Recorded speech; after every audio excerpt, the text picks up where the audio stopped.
Hello and welcome to Ditching Hourly. I'm Jonathan Stark. Today I am joined by very special guest Dan Mall. Dan, welcome to the show. Thanks, Jonathan. Thanks for having me. So Dan, for folks who haven't come across you yet, who are you and what do you do? Well, hi, everybody. I'm Dan Mall. I am the founder and director of Super Friendly, which is an agency based in Philadelphia. We have distributed teams and ad hoc teams built for clients. I'm a designer by background and a creative director, and I wrote a book about pricing called Pricing Design. I'm super excited about this interview. We had a sort of a catch-up a couple of weeks ago, I guess it was. Yeah. And, we've worked together in the past, haven't talked in a long time, decided to catch up and thought, hey, why don't we do this on the podcast? All right. Yeah, happy to do it. Awesome. Did we first meet on TechCrunch or Entertainment Weekly? Yeah, I think it was because both of those kind of happened like around the same time. So I think TechCrunch might have been started a little bit earlier. And so I think that was the first thing we worked on together, right? I think it was, yeah. And so, and I especially remember Entertainment Weekly because we all met in person in New York. And yeah, that's right. And so, dear listener, I had a front row seat to Dan working his magic. And I've never met anybody that has a better bedside manner when it comes to kind of navigating somebody, a client through a design discussion and really uncovering what it is that they're trying to achieve, and without any kind of intimidation or being pushy or this is how we do things and I need to educate you, and it's just fabulous. So anyway, thanks for coming on. And what can we start? I'd like to start with your book because I think it's pretty interesting. Yeah. I'm sort of singing your praises about your skills at your craft and your bedside manner with clients. But at a certain point, you also started putting out content around running a design consultancy. So how did that first happen? Yeah, so I don't know if you know this, but I actually started as a developer. I did not know that. When I was in school, I went to design school, but the program I was in was half design and half coding, and I really liked the coding side. And so my first jobs I worked with really great designers, and so I was like, well, I don't add anything to the design mix here, but I could actually code the stuff that they design, and I could do that pretty well. So I started as a developer, and what I started to find was I wasn't involved in the conversations that I wanted to be involved in. Like by the time the project got to me, it was like, well, all the decisions are made. They're just handed down to me. So I was like, well, I want to be more involved. I want to have more impact. So let me move upstream. And that's when I learned to be a designer. And then as a designer, I still felt the same way too, where I was like, well, I'm still not part of those conversations. So let me be a UX person or a strategist or, whatever the flavor of the week was. And then even there, I started to realize even at the highest point of the project, when the project starts, some decisions are already made by the sales team or the account team. And so eventually I made my way upstream into sales, into let me have the first conversations that the client is ever having with the studio or the agency. And I found that's where you really uncover things like what is important to the project, and that's where you really uncover value. So moving all the way upstream made me realize, now I understand what's important to the client, and we have a blank slate to actually translate that into something that will work well for them. And so we have free reign at this stage. Nothing's decided yet. We have free reign to say, what would be great for you? Maybe we shouldn't build a website. Maybe we should actually make an email newsletter for you, or maybe we should make a mobile app for you, or maybe we should do an installation. That was the point where creativity and value and delivering something great all came together. Farther downstream, it was often too late. And so that's what kind of got me into that in the first place. Wow. It makes perfect sense when you think about it in that way. You're just moving upstream so that you can have more of an impact on the project. Because I know lots of developers and designers that I talk to, they feel like they're being handed, decisions that they don't necessarily agree with. So they're kind of forced into this order taker role where they want to have those conversations, but it's after the fact. Right.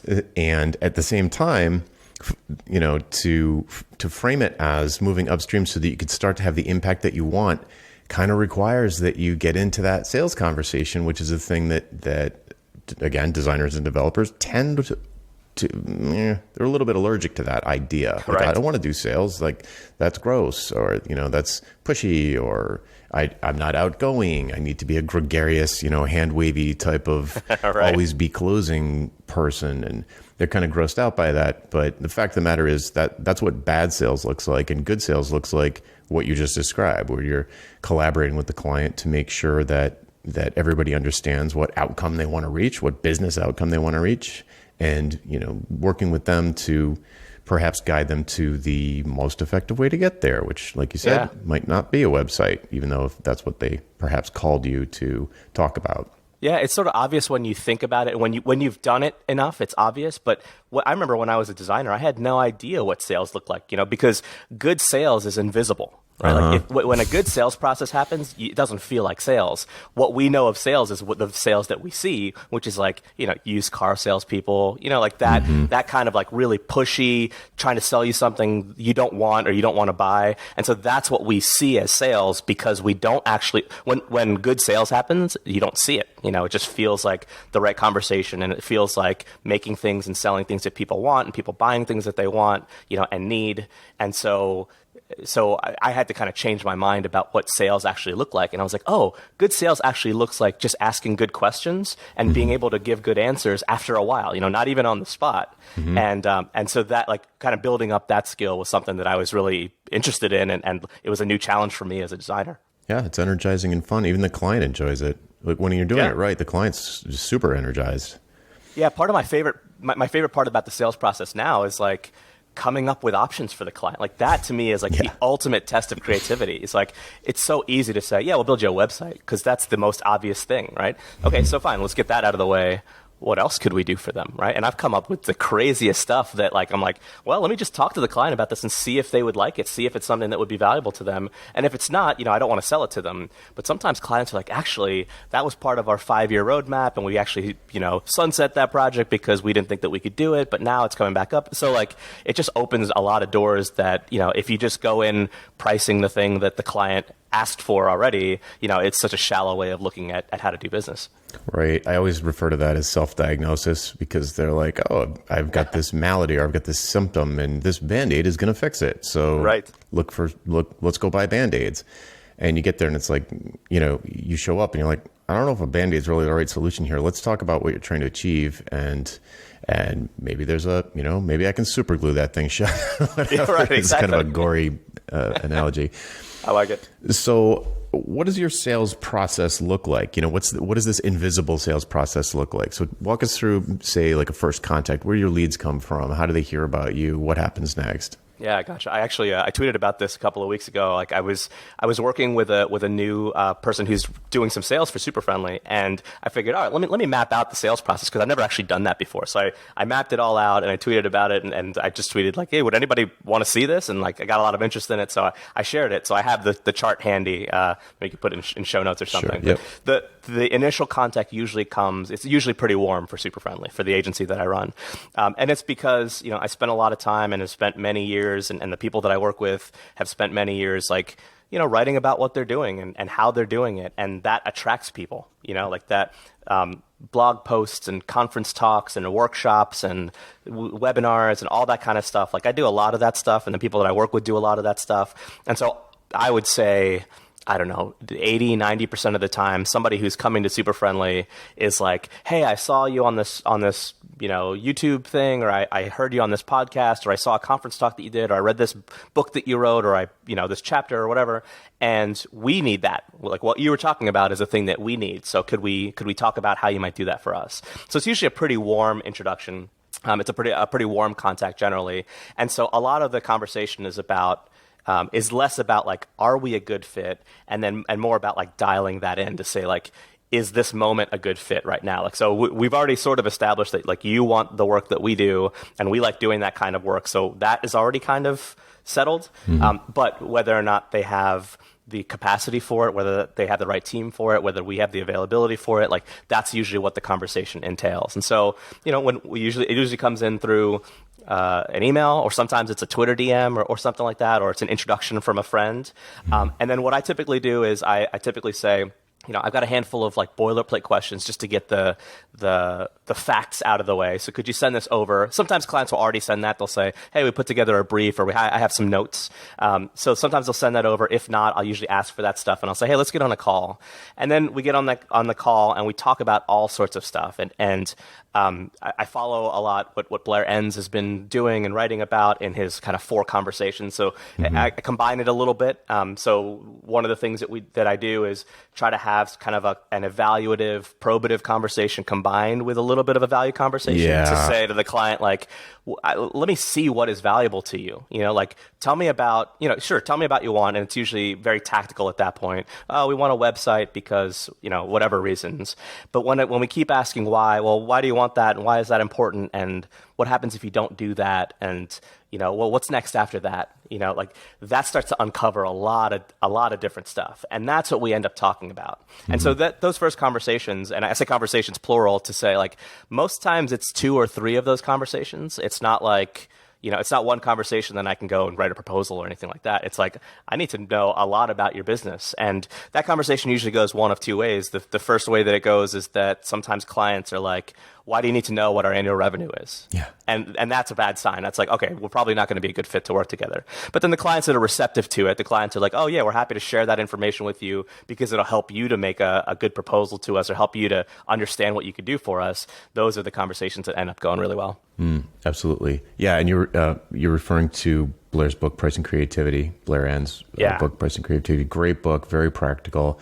And I think even in the book, he says that, he lists out these 4 different conversations, but not that they necessarily have to be different meetings, that you could kind of bounce back and forth between them in a single meeting or, multiple meetings. But he's like, there's basically 4 things you're trying to accomplish in that initial contact or, before you write a proposal anyway.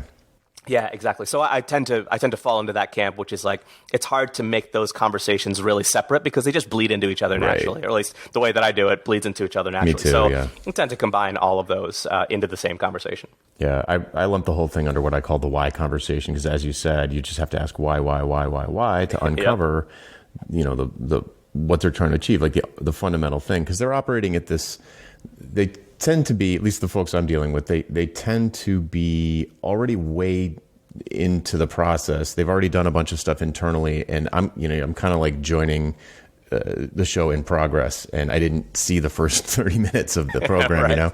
So I'm like, can we back up a little bit? And after they're done brain dumping, like, can we back up a little bit and put this in the overall context of the business? Like, why not do this? I mean, I can do this for you. It sounds like a good idea, but why do you really need to do it? This is going to be expensive and risky. So I'd like to know what the reason is, because I don't want to take your money if I don't feel like I can give you positive ROI, so on and so forth.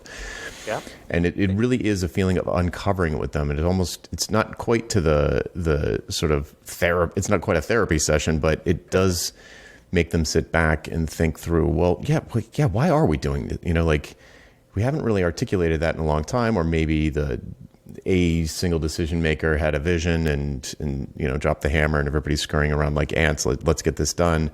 But maybe they weren't privy to the underlying, why are we doing this? It's not uncommon for, people farther down the food chain to not ask that question. It can feel a little, pushy's the wrong word. Right. But it can feel a little impertinent. That's the word. And like you said, if someone's like, why are you asking this? Then yeah, definite red flag. Yeah, two quick stories about that. So I got on the phone with this prospective client once, a gigantic organization that I was like super pumped to work with. I would have loved to work with them. And one of the first questions I asked was, part of their thing was like, we want to raise more money. We want to get more donors. It was for a nonprofit. Mm-hmm. And I said, well, what do you raise now? What's your average, yearly raise from donors? And the guy on the phone was like, I don't see why that's any of your business. Yeah, and I was like, well, okay, we're good. We're done. All here. right. Yeah. Well, thanks for the time, and good luck to you. Right? Because like it's absolutely my business. If you want me to help you make more money, I need to know what more looks like. Well, what's current look like, so that I know what more looks like. Yeah. And so that was just a terrible sign. And then on the other side, I had a client to the point that you brought up, like this sales process, it really quickly identifies when you're working with a middle manager or somebody that doesn't have the power or the acumen or the information to answer your questions well. Mm-hmm. So a lot of times in that conversation, when we say like, so, what do you need the site for? Or what do you need this app for? And sometimes they'll be like, I'm not really sure. Mm-hmm. And the conversation will kind of pause there, and they'll go, you know what, let's pick this back up again, but I want to have my boss on that next call. And I'm like, cool, that's great, because now we're talking to people who can make decisions about the project and have answers about the project and can respond well to us saying, actually, here's a different way to look at it. Here's a different way that you might not have been thinking of. And they go, oh yeah, that actually could be really cool. And so when you're working with someone that doesn't have those answers, they're not going to be able to say, yes, let's do a project that's double the size for 1.5 times the price, because they don't have the authority to do that. Mm-hmm. Yeah. And that's, to put it in sort of yucky sales terms, that's a great way to get past the gatekeeper. You essentially, you just let them know that you can't move forward to a proposal stage without getting answers to these questions. Otherwise, you're just shooting in the dark and making things up. So, I would love to get answers to these questions. I'd love to work with you. So, how can we do that? And, the hope is that they'll be like, well, like you said, let's pick this up again. I'll get my boss on the phone, and we can work it out and get them answered.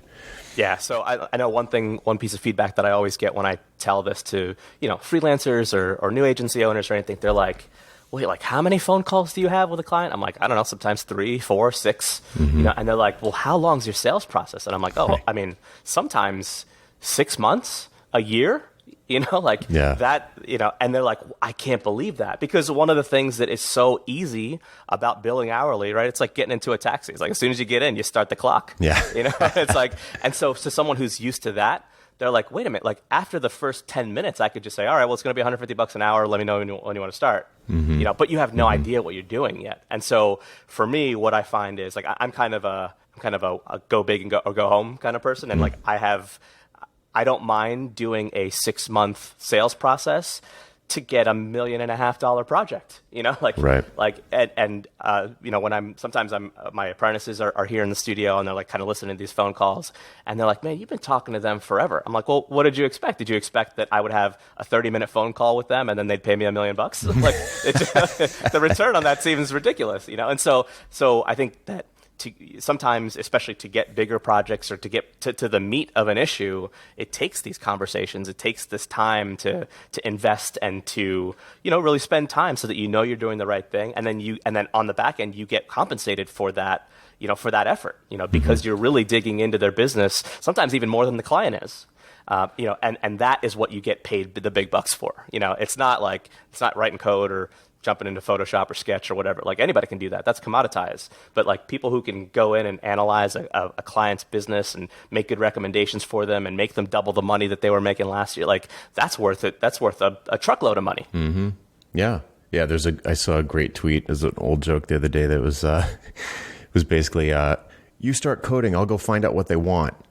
It's like classic hourly billing kind of mentality. Right. It's like, hey, can you build a website for us? Yeah, sure. What's your hourly rate? $150 an hour? Oh, that sounds like a lot. Okay, 90.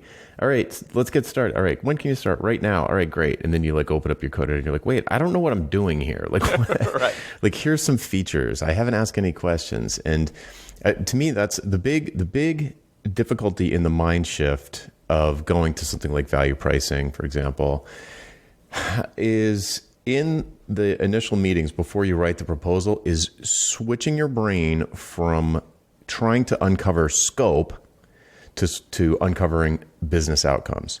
Yes. And that, for me, that was hard. That was the biggest challenge for me. I went cold turkey from, working inside of a firm. I was managing a firm and we billed by the hour, and I got religion with regard to value pricing, and I left to start my own thing.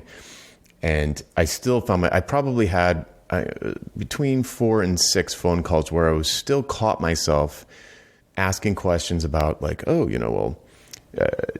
how many can a line item be on 2 invoices? I'm asking like entity relationship diagram questions and object relational model questions. And how many screens do you think it's going to be? And none of that matters. Nope. At an early stage, because all that really matters is figuring out what their outcome is, getting a rough idea of what that would be worth to them, whether it's tangible or intangible. There's some value there, or they wouldn't be talking to you. And when you get there, then I'd just do it completely backwards. You can tell me how you do it, but I'd say like, oh, this is going to be $1 million thing for them. Even on conservatively, this will be $1 million thing for them. It's worth $1 million. Maybe it's going to make them $1 million, or maybe it's going to save them $1 million, or whatever it is. And then I'll work backwards from, they'll set 3 prices because I love options and proposals. I always do 3, and I'll come up with 3 prices that are less than $1 million. And then I'll say, well, okay, what could I do? I call it giving myself a budget. Like, what could I do at $50,000 to help move this needle for the company? I'm not going to do everything, obviously, for $50,000, but I can do some things. And then what would I do for $120,000 for this customer? Like, well, okay, if I had that kind of money, I could pull in some famous people, like who were the best in their field and have them work on this particular part. And what if I had, I don't know, 250,000? Okay, what would I do there? So then I can credibly bring, I think about scope after the price, after the value. I see it go in that direction.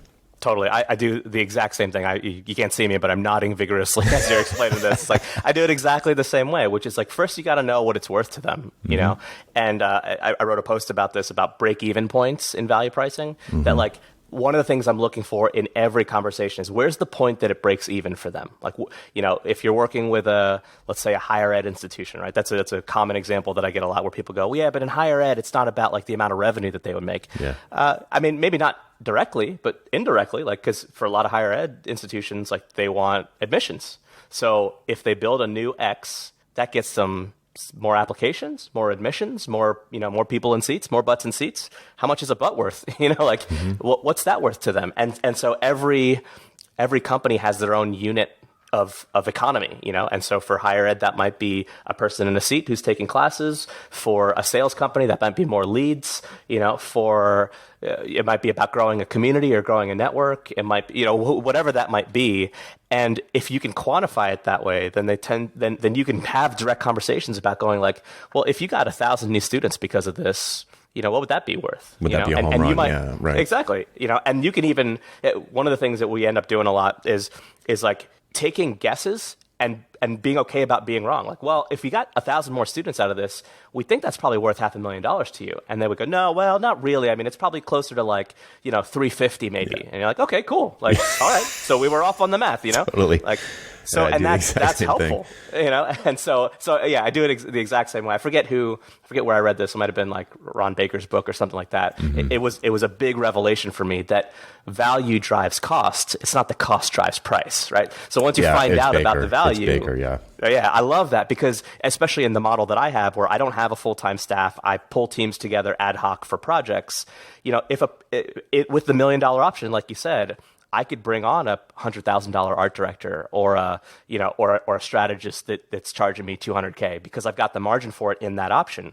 If the value is only $50K, I can't afford a $100,000 art director, and so I have to push my costs down. I have to go and find a $20,000 art director to make sure that I can do it profitably. And then, the other thing related to that is sometimes there are projects where I go, I understand the value, we cannot do it profitably. And so those are things that when I say like a project might have $20,000 of value, I don't know that I could be profitable to deliver $20,000 of value. I don't know that I could do that, but maybe another agency could, or maybe a freelancer could, and so those are good referral projects.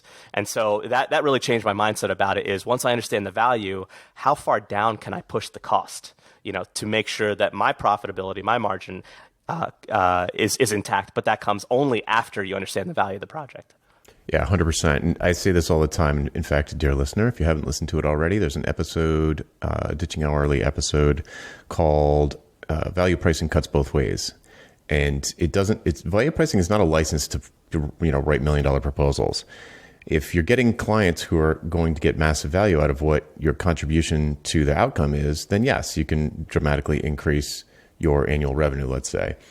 But it doesn't mean that you can go into a mom and pop pizza place and expect to give them a proposal for $1 million for their new website. They will not recoup that kind of money. So you can't charge more than it's worth.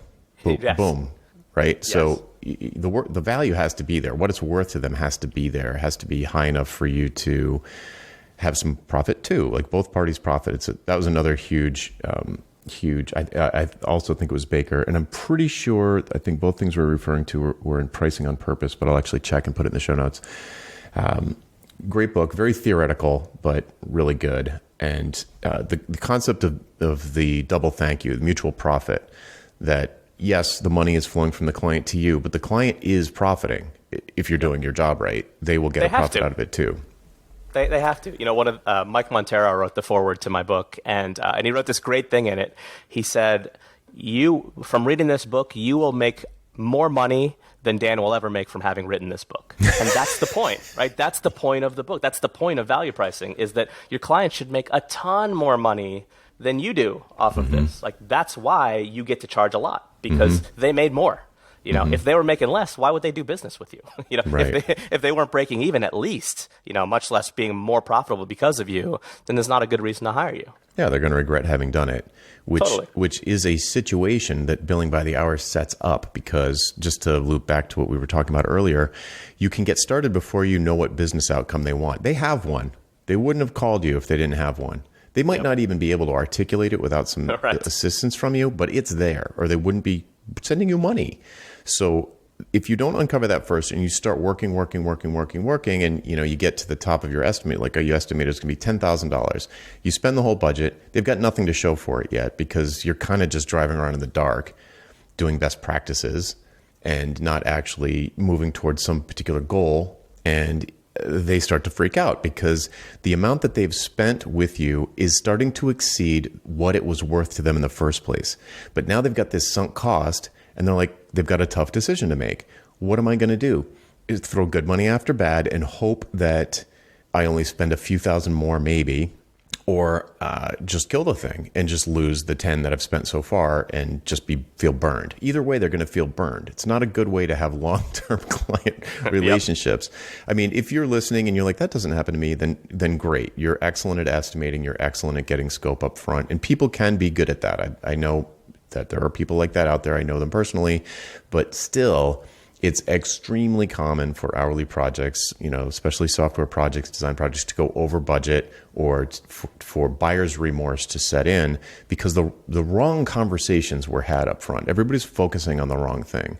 So this is, like I said, value pricing cuts both ways. It doesn't mean you can just start writing $1 million proposals without getting really big clients who stand to benefit from your work. But even if you're doing smaller projects, you can have a really, you can have that double thank you moment, like when you buy a coffee in the morning and you both say thank you. Like the owner says, the coffee shop says thank you, and you say thank you because you both profited. You're happy with that transaction. That's what you want. And it's really hard to get that with hourly billing. It's one of I don't usually talk about that very much, because it's, the sort of self-interest things are a little bit more compelling, I think, to get people to take action. But that's a huge one for me, because that was the reason I figured out hourly billing was nuts in the first place. Having never questioned it, I was just like, oh, that's what you do. That's how you charge for what you do when you're a software developer. It's hourly. There's like no other option. Right. And over and over and over, we were having, I'm not going to say disappointment. Well, yeah, I mean, like clients who could have been happy, definitely not 100% customer satisfaction. We did not have anywhere near 100% customer satisfaction, and that drove me bananas. And I was like, how could we fix this? It didn't occur to me for a long, long time that the answer was to, do fixed prices based on value and work backwards to figure out what the scope is. So I'll shut up. And since we're talking about scope, especially with design, I think developers get a little bit of a free pass here in terms of certain kinds of scope creep. If you're building an API, the client doesn't care what it looks like, Right. But when you're doing visual, things that have a visual component, everybody's got an opinion. And if you're giving these fixed prices, even though they're high and you've got a lot of margin, how do you manage the client through the delivery in a way that doesn't basically have you indentured servitude to the client for the rest of your life? Yeah, it's a tough question to answer. And, just like you and I are talking about this really fluidly, and I want to come back to a point that you made earlier, which is that this is hard. Like you've written books, I've written a book. We do this all the time. We put our reps in, and yet I still go back. And sometimes in phone calls, I still go back to like, how many pages do you want? Like it's hard. It's just ingrained, right? It's hard to get away from that. And so, anybody listening, if it's hard for you to, it's hard for us to too. One thing that I've learned, and this is why I wanted to be more involved in the sales conversations in the first place, is that for designers, right, the one of the big objections to value pricing is, but design's subjective, right? How do you value price something that's subjective? And so for me, I'm like, well, you have to find a way to make that objective, right? That's a designer's job, is to make it objective. And so when I coach designers on design process, that's one of the things that I'm coaching them on. It's like, you don't go in asking if your client likes red. You go in telling them why red is the thing that gets them what they want. You have to make it objective to them. And then you're on the same scale. You have the same criteria. And so to me, that starts in the sales process. That starts in the first conversation. When you're billing hourly, if the client's like, cool, like, when did you start right away? And you're like, all right, I'm designing a homepage. Like, and then you sit down and start to design a homepage at $100 an hour.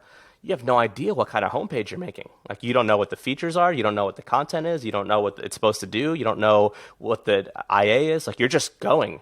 And designers complain all the time about, like, oh man, I wish I could do something mind blowing. I wish I could do something like, original. I'll tell you what, it doesn't start that way. It doesn't start by just sitting in front of your computer and seeing what comes out. It starts by understanding the objective really, really well. Like, that's what unlocks the design process. That's what makes it objective. And that, to me, starts in the sales conversation. Like, when I talk to a client and I say, what do you want? And they can't articulate it well enough. And so we go round and round and round for, phone call 1 through 6. Mm-hmm. Eventually we get to, and we need better employee retention, so we need to attract better employees out of the gate. Mm-hmm. Oh, that's an amazing design brief. Yep. That makes design so easy now, because now it's really objective, and you can critique your design through that perspective. You can look at a screen and go, is this feature, is this button, is this placement going to get us higher employee retention? And now everybody's on the same page. And so when it comes to scoping, like this, however many pages come from that comes from the objective. How many pages do we need to get better employee retention? That is a much easier conversation to have, a much more focused conversation, I'll say, than like, I don't know, I'll just start on the homepage, I guess.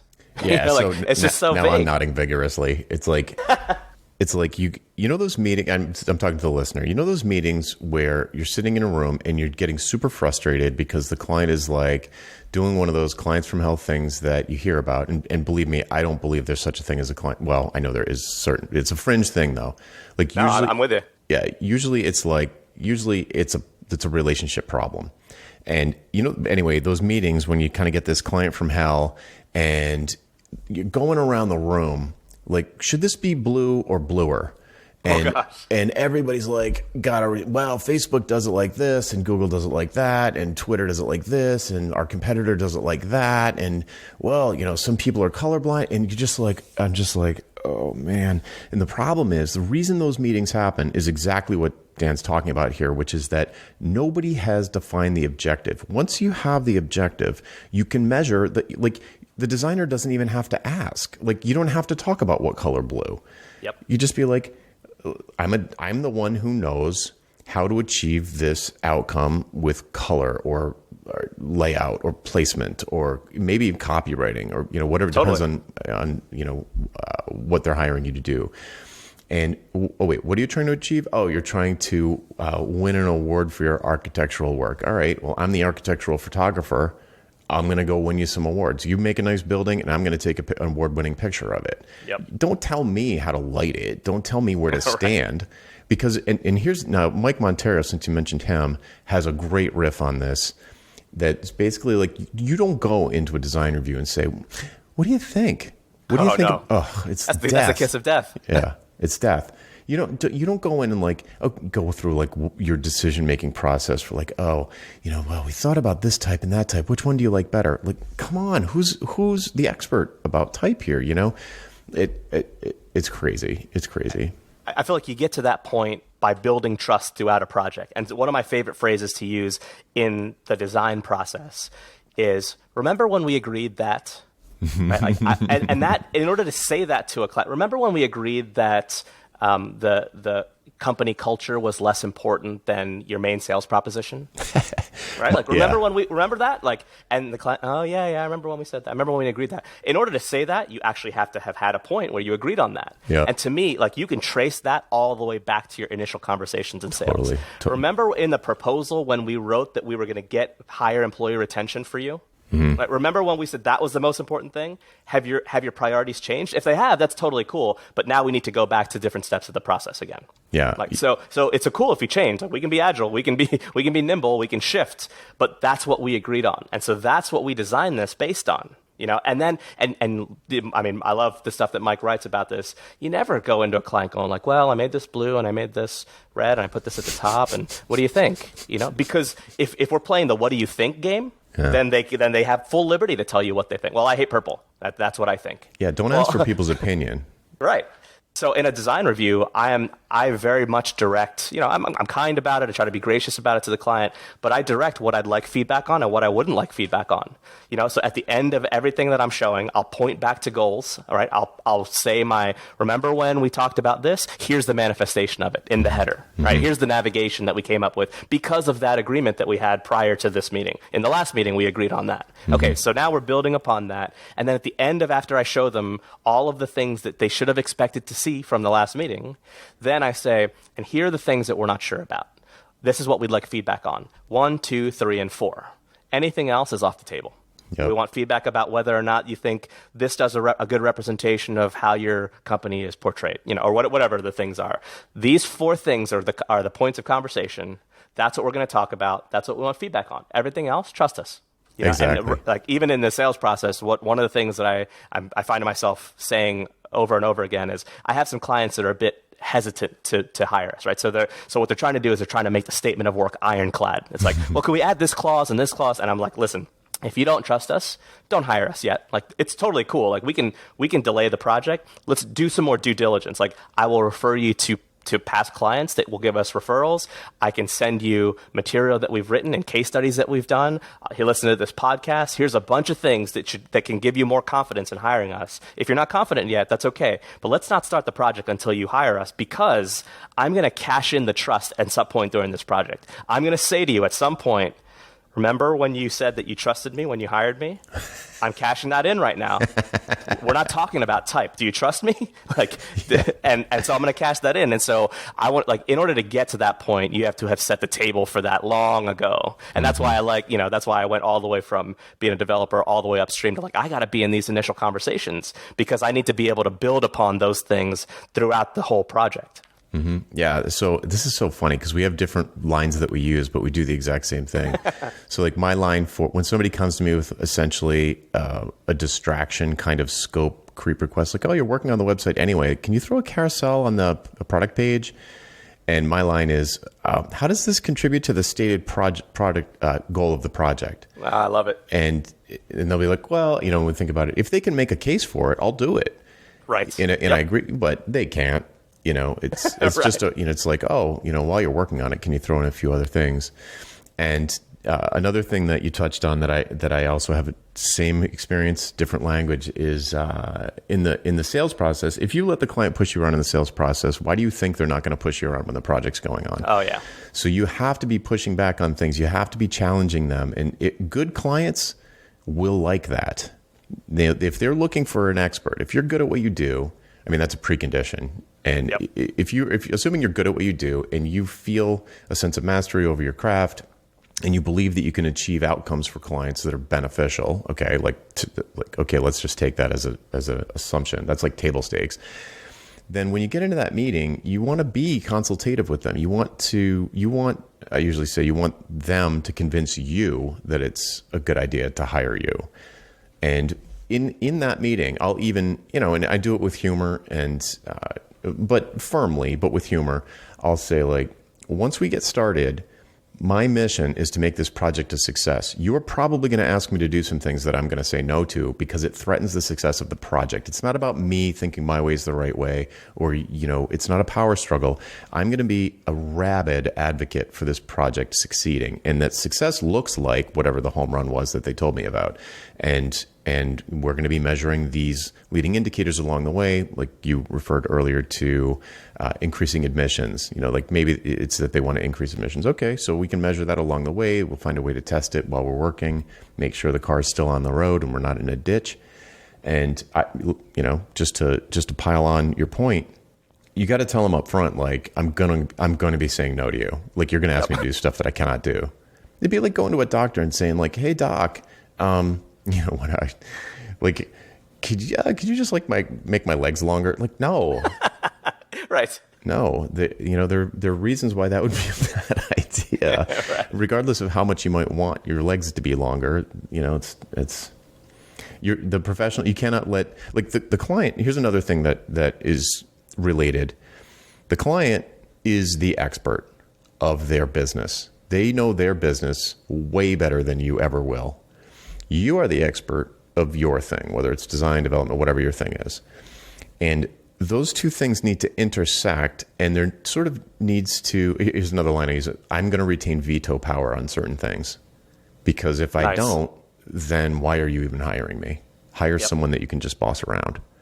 And, but you have to respect that they do know what's best for their business. So if they, I tell this story all the time about a big, Fortune 50 client working with a designer, and the Fortune 50 client was asking the designer to do things that in terms of beauty or, art, that were ugly and cheap looking. And they were sort of locked in mortal combat over this, but I don't want to add those bursts and this cheesy type. And it's going to make it look, it's going to make the whole piece look cheap. And finally, after much arguing, the client was like, yes, we want it to look cheap. Our prices are not the cheapest, so we want the whole thing to appear less expensive. And so we're driving you in a direction to make it. But there was never a conversation up front. And I'm not saying one party was right or one party was wrong, but there was never an initial conversation around what are we trying to achieve here? We're trying to sell more widgets. Oh, okay. Right. Well, who do you sell them to? Who wants, and you get involved in that kind of a business conversation up front. And then the designer, you're like, boom, now I've got a brief. I can go. I can do all sorts of things. I can do user testing. I can do prototypes, mock-ups, and focus groups, and all these things to make sure that we're going to sell more widgets. We're going to get more enrollment. We're going to, all the indicators are moving up and to the right about this button being red.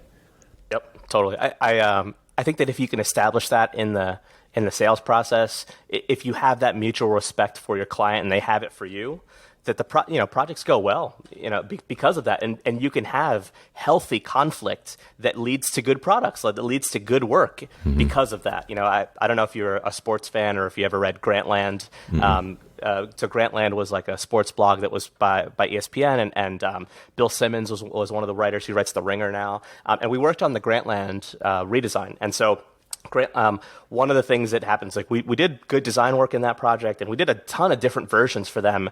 And there's one point where we did a version that I really believed in, and the client didn't, right? And so I had a conversation with him, and he's like, Dan, do you believe that I know my users? And I was like, I do. And he's like, well, then you got to trust me on this one. He's like, I think that this is the right thing. He's like, I think that this version that I'm asking for is the right thing for them. And I disagreed, but I was like, all right, I'm with that. I hear you, so I was totally willing to do the version that he was talking about, even though it wasn't the version that I thought was right, because I have to believe that he knows his users better than I do. Right. If I know their users better than he does, they're in trouble. That's a problem. I just got here, he's been working on this thing.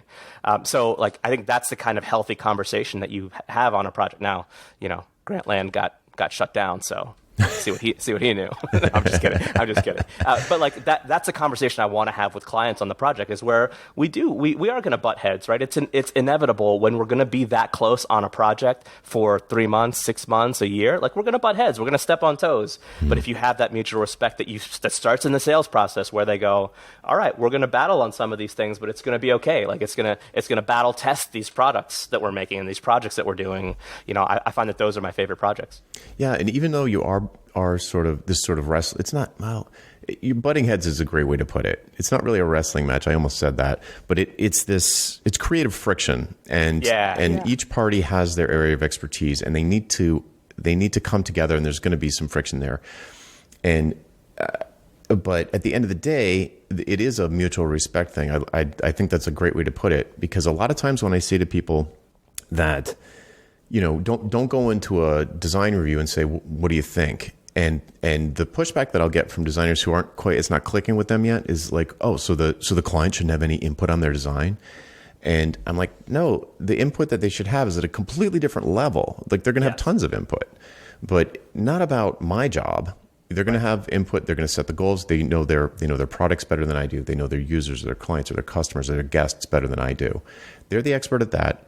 If they sell sneakers, they're the expert of sneakers, and I'm not. But if what we're trying to do is sell more sneakers to a particular kind of person, then all right, now we've got something to work with. And then you've got this, it's a partnership. And if you're not, not to always harp on hourly billing, if you're not, if it's not this meter running where like, yeah, change whatever you want. I don't care. The more you change, the more I make.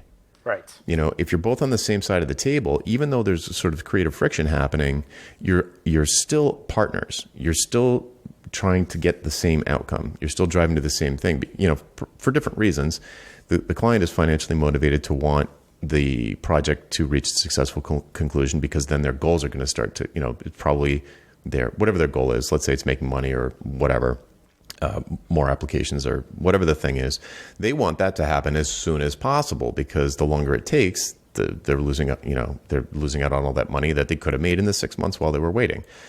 And you, as the provider, whether it's design, development, copywriting, photography, or whatever, since you don't make any more money if it takes longer, you want to satisfy the client. You want to get them to that end zone as quickly as possible because that means your costs are lower and therefore you profited more.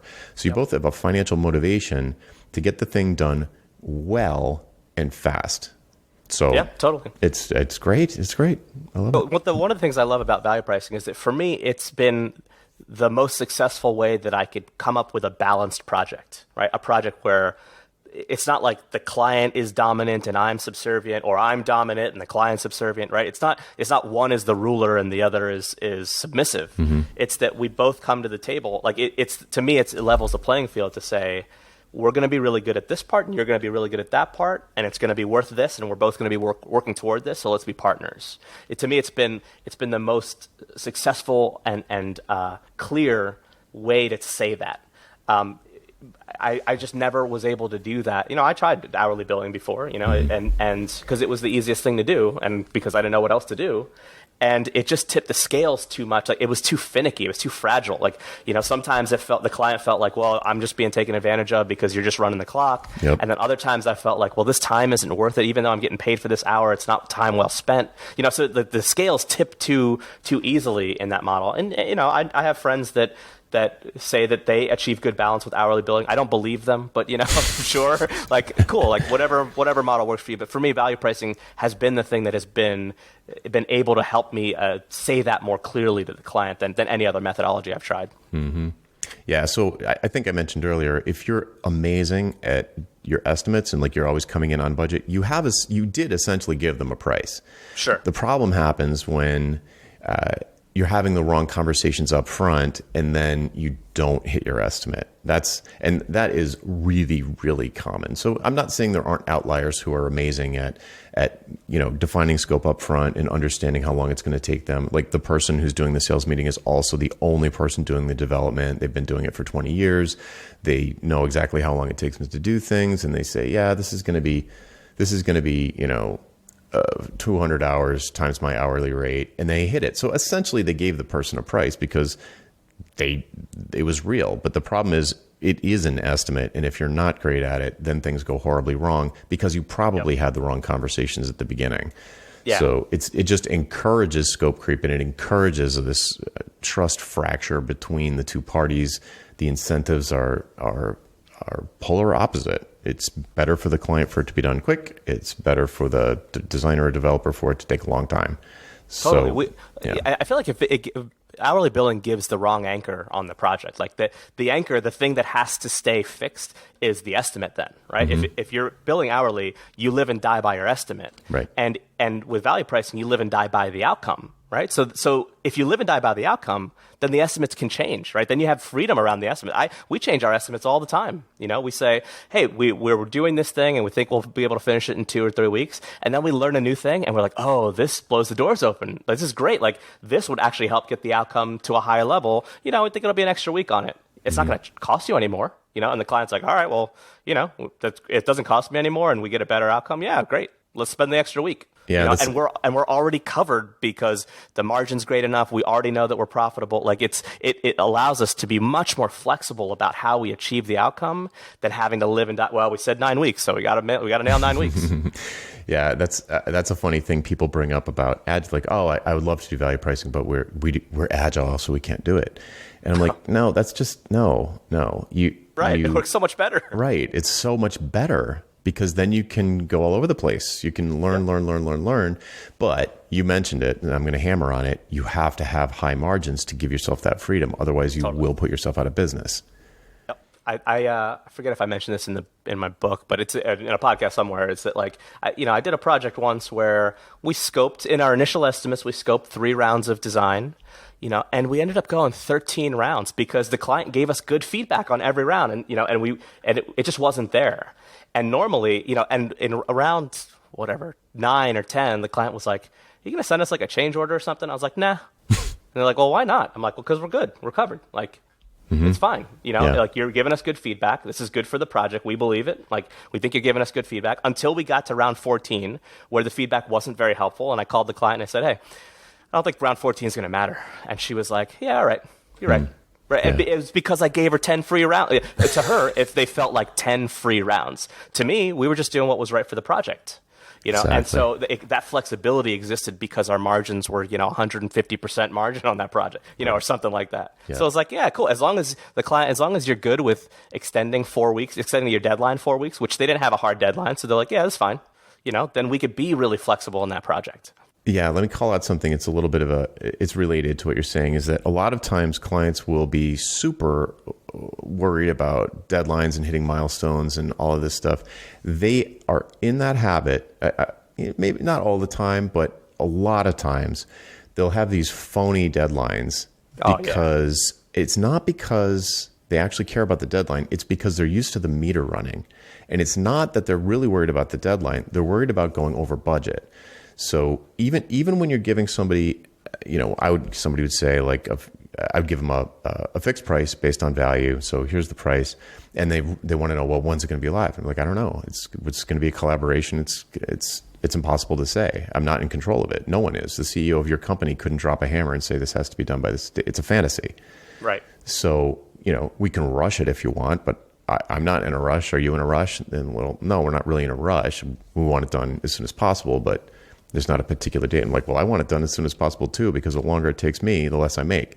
So let's just trust that we want it done tomorrow. If I could snap my fingers to be done tomorrow, that's what I would do. I mean, I want to achieve this goal at the highest possible quality, because writing code, there's this concern that you're going to cut corners.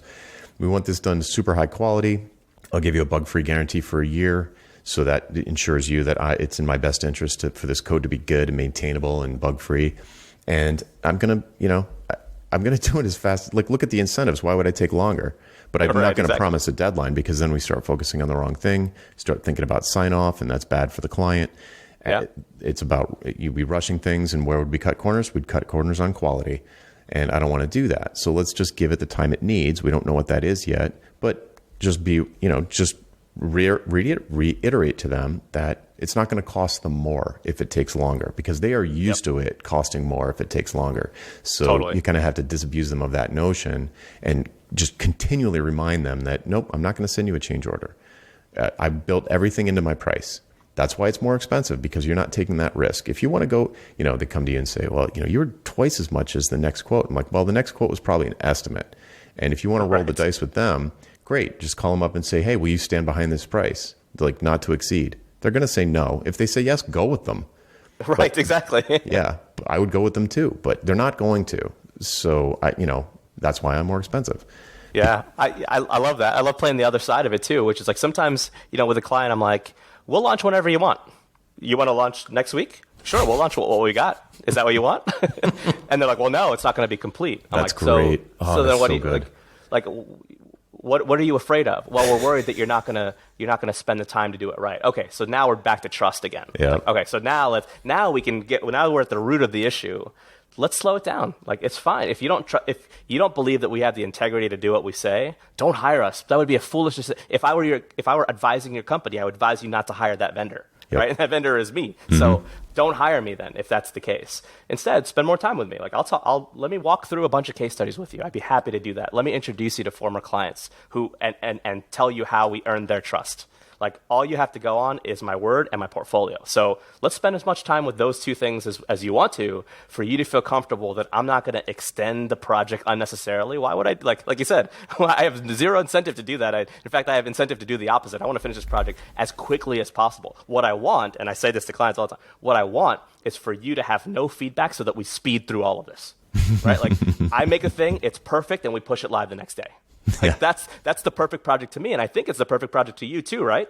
And they're like, well, yeah. I'm like, okay, so let's shoot for that. Now, it's not going to be realistic because you're probably going to have ideas and I'm going to have ideas, but we both, let's agree that our incentives are to short circuit that as much as possible, right? Mm-hmm. Like, so the only thing that you're worried about then is me being unethical to you by phoning something in that's not going to be good for you. And if you believe that I'm going to do that, no contract is going to fix that, no price is going to fix that, no estimate, no deadline, none of those are going to fix it. Don't hire that vendor. If you don't believe that they're going to do the work for you, if you believe you're going to get screwed over, don't do the project. Oh yeah. I could not be nodding harder. Especially the mention of the contract thing. Like, I mean, I'm not even going to go down the contract rabbit hole. So I've got a better question. Let's keep it to pricing. So how do you by the way, dear listener, Dan's not exaggerating when he's talking about 7-figure projects. Like that's a thing.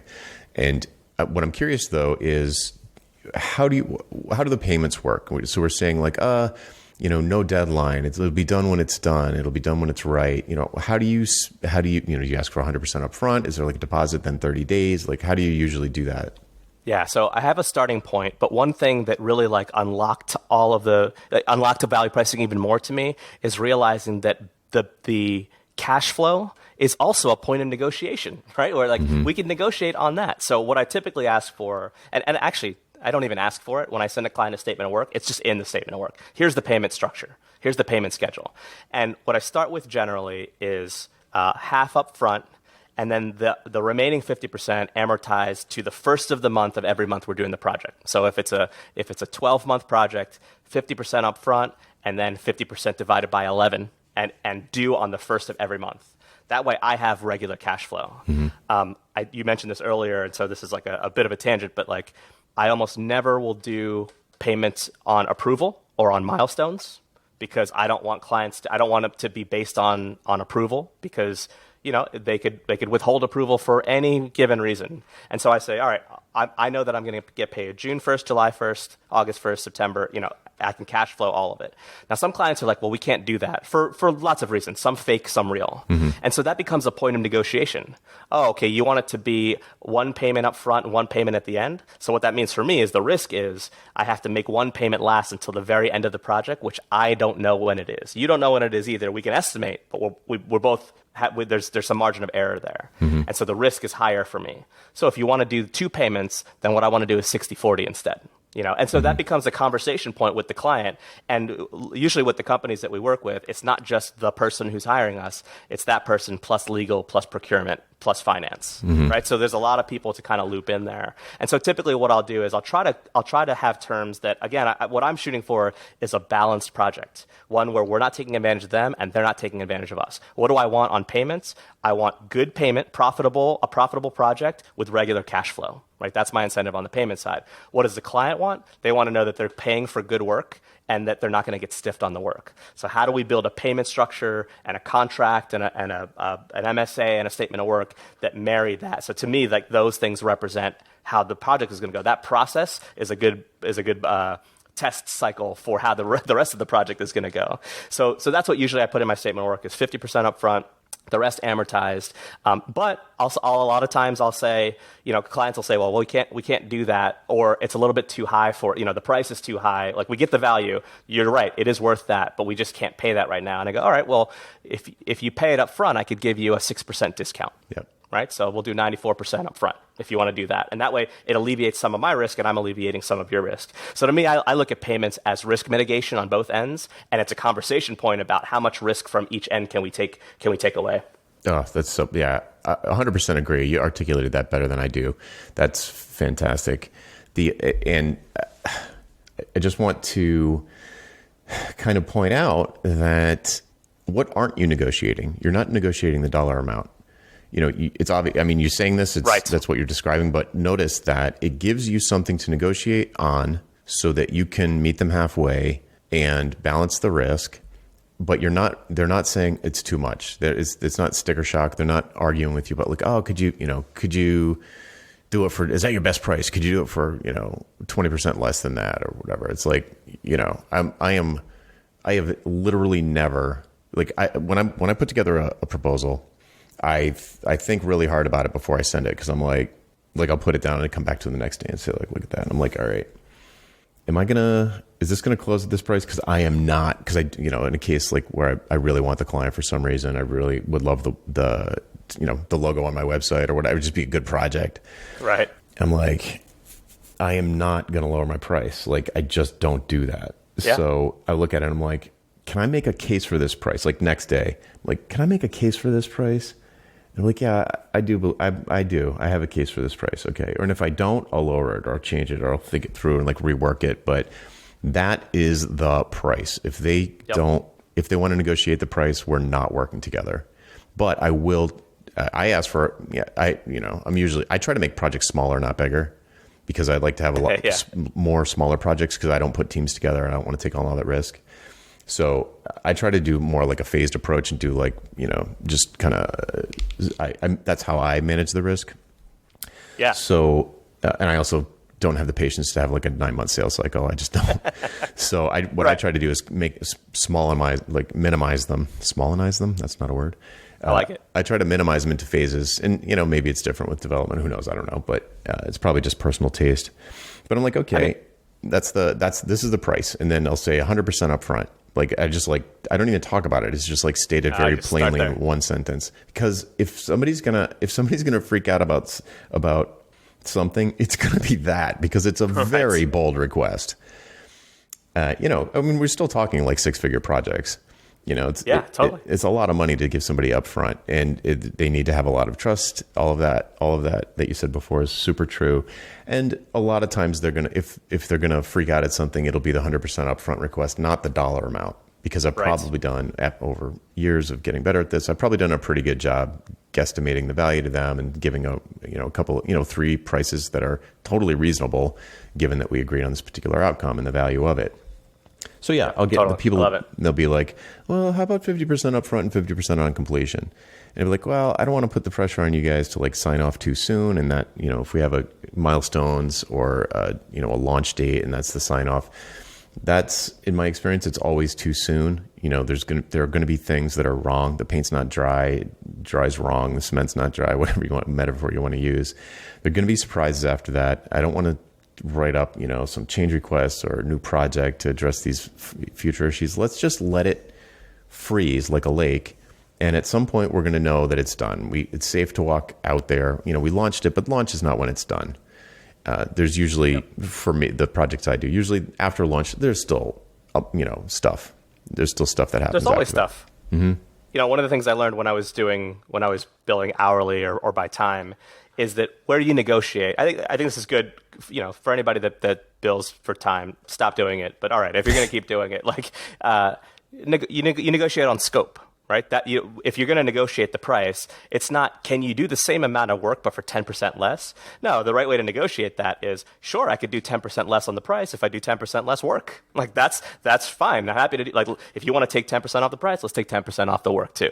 And so what I learned is to negotiate on scope. Now, one thing that's changed in doing value pricing is I'm not worried about scope anymore, because if I'm pricing well for outcomes and I've got good margin, I have freedom to let the scope maneuver and be squishy for the product. Part of the fun of the project is finding out what the scope is, right? and working on that actively with your client. Like that's part of like seeking an outcome and seeking a goal. And so I want the freedom to do that. And one thing that I talk to clients a lot about is sometimes they say, well, why is this price so high? Like sometimes they're like, this is like 10x what we got from the other vendor that we're talking to. Yeah. And I'm like, well, this is why, is because where I found projects to be successful is when we have space to maneuver. We have space to change our mind. We have space to walk back a couple steps. We have space to redo things. We have space to try other things that may not work, all within the bounds of this project, all within the bounds where I'm not going to charge you one more cent than this price. So this is the all-in price. Mm-hmm. And so this price gives us all the space that we need to be able to do that stuff.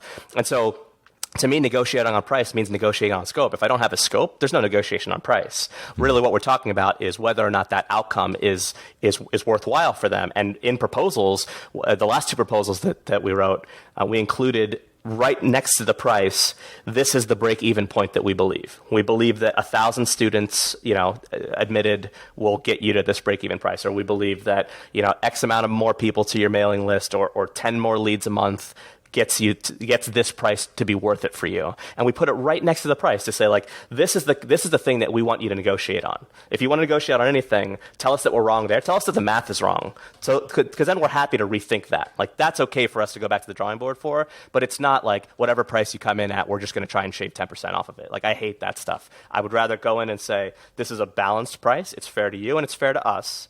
Like, I don't want to start high and then I expect that they're going to bring us down. Like, I don't negotiate that way. I know a lot of people do. My dad does that all the time. I just don't do that. I don't have the patience for that. Like, I have the patience for a 9-month sales cycle. I don't have the patience to just go back and forth on well, how about 5,000? Well, how about 7,000? How about 6,500? Oh my gosh. Like that, I'm just like, go away. Like and I think that, one thing that's worth saying there is that is a privilege to be able to do, right? Like, in order to do that, in order to walk away from a project for that reason, you've got to have leverage to do that. Mm-hmm. And some things that create leverage is, one is if you have a stacked bank account, great, you can walk away from whatever. If you're good on cash and you don't need the cash, well, then you can walk away from projects. But the one thing that I've learned is I don't always have a stacked bank account. I can't always walk away from it. But what I have learned to walk away from is bad projects, even though there's money associated with them. Like, they're too expensive. Like, bad projects are just too expensive. And what I would rather do is go to the bank and get a loan, or see if I could borrow money from a friend or a relative, to pay payroll than take on a bad project, because it just costs way more. Oh, well, it's like $60K and I could use the cash. Well, then it turns into a project that should have been, $500,000. Yeah, and you're still working on it. And you're still 12 working months on later, it. and And now I can't take on other work, and now it ties me up, and all of that stuff. It just has too much cost to it. And so, to me, that's the leverage that that gives me confidence. Is I won't sign bad projects. I violate my rule, every now and again, because I'm human. But I try to stand on that. It's if it's a bad project, it's not going to work out for either. The client's not going to be happy, and I'm not going to be happy. So why do it? The cash wasn't even that good, Maybe there's a price. Maybe, if that was a $100 million project, maybe, all right, I could stomach it, But I haven't had a $100 million project yet.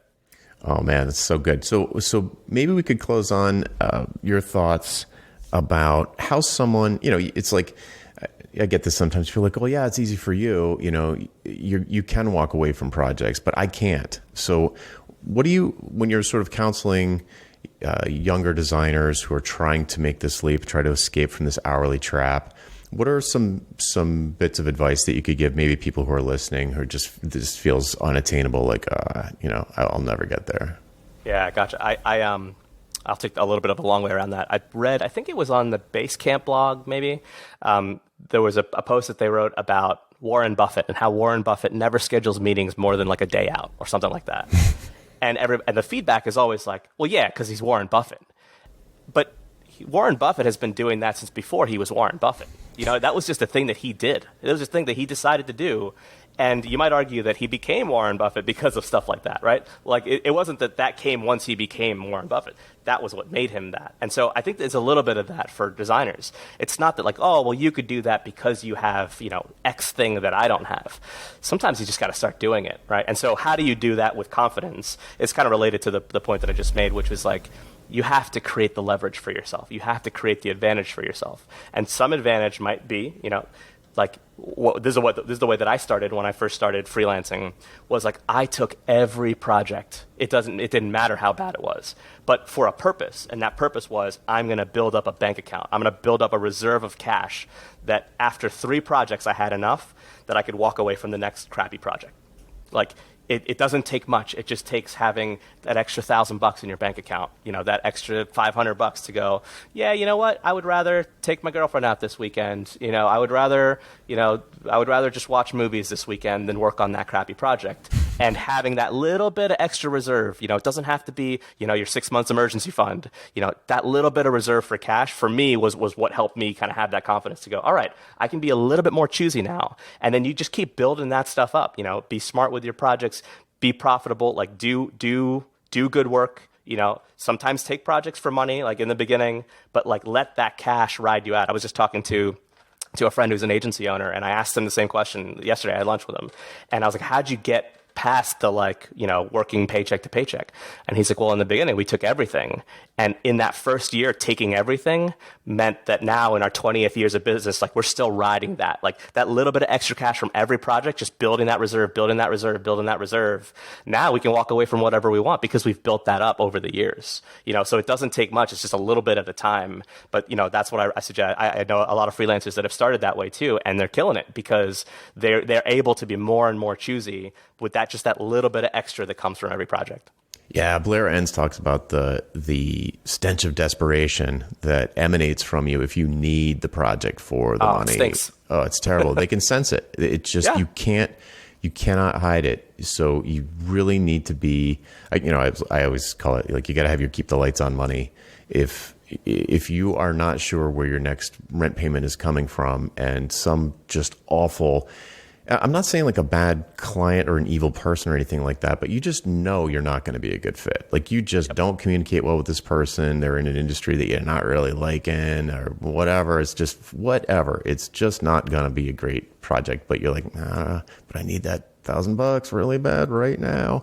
Right. It's going to come through. You're going to roll over. You're not going to push back in the sales meeting. So, when they're, so don't come crying to me when you're still working on it 6 months later and you're on revision 15 because, and they're like, we're not paying any more of these invoices. You said this was only going to be X. I'm like, it's just nightmare. Your life is your life. This is something I haven't talked about in a long time, but your quality of life when you're not working on the clock, for me, it was just like night and day. I mean, taking that tension out of every single interaction with the client, of them constantly thinking, well, how long is that going to take? How long is this going to take you? Like they have to make a buying decision every time they're going to pick up the phone or suggest some change to the scope or, maybe do it like this. And every single time they do something like that, they're thinking, how much is this going to cost me? How much is this going to cost me?